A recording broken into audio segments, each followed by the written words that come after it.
Hey folks, it's Morgan with Avion Studios, and today we're doing the first part in our series on tube preamps and the Fender Rhodes. Basically, we're just going to be going through and trying out a number of different tube preamps, talking about the differences of those preamps, and hopefully hearing the difference in the sound files.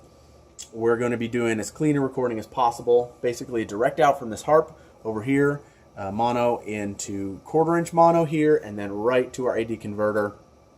So it should be a really clean and revealing signal path and give you guys the best idea about the differences between these and how a different tube preamp can affect the sound on the Fender Rhodes. So all that said, here is our first little buddy. It is the Summit Audio TD-100 Tube Direct Instrument Preamp. It's a hybrid tube design. It uses a 12AX7. In my experience in the studio, it doesn't matter too much if it has a super premium tube in there. Basically just a decent tube makes it sound 99% as good, in my experience anyway.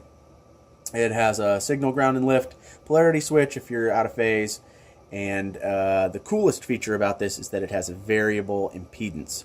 And so we're going to be experimenting with that. That'll be kind of the first really interesting aspect of this series, because the Fender Rhodes has a pretty high impedance output, much higher than most instruments would.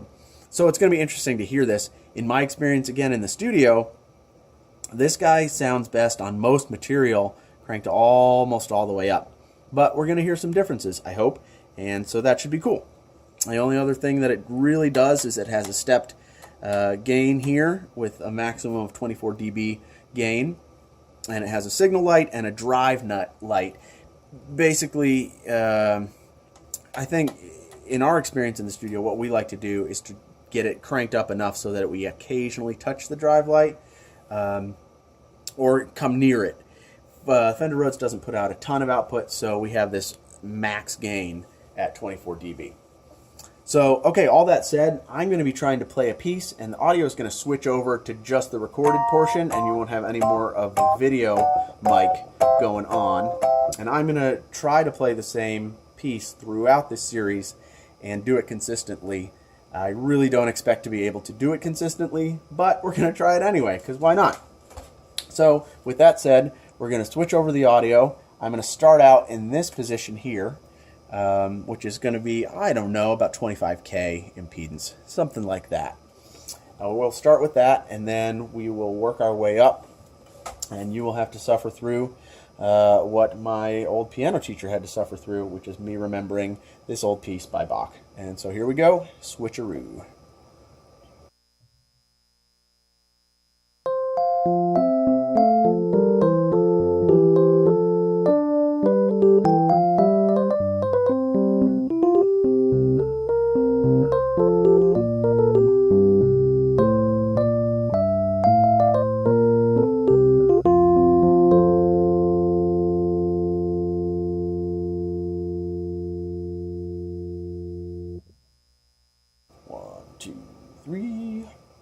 All right, and now, that wasn't terrible.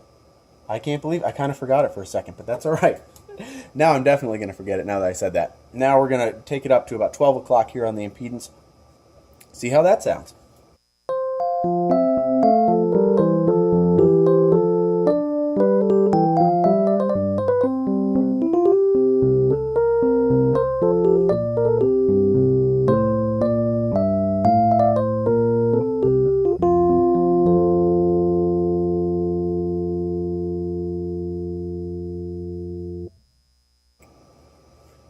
Well, that was considerably faster because it seemed like the juices got flowing and I remembered it a little better.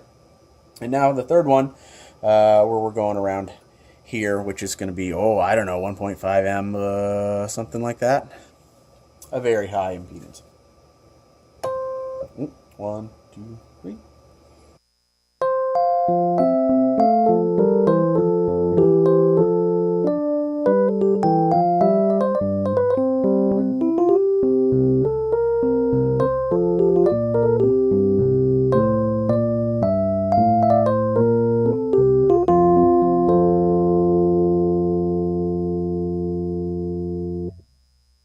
All right. I think that sounded a little different from my ears, which are not through headphones right now. So we're going to go back and listen to that. And we're also going to be posting a clean file. And then all of these files are going to be posted together in one place so that you guys can kind of go through like Clip-O-Later kind of style format and compare them A to B. And hopefully it'll be a somewhat painless process so you can hear the difference between things. Anyway, that's it. Thanks so much, folks. Really appreciate you listening, and hopefully we're all learning together. If you guys have any comments or questions, feel free to leave them down at the bottom.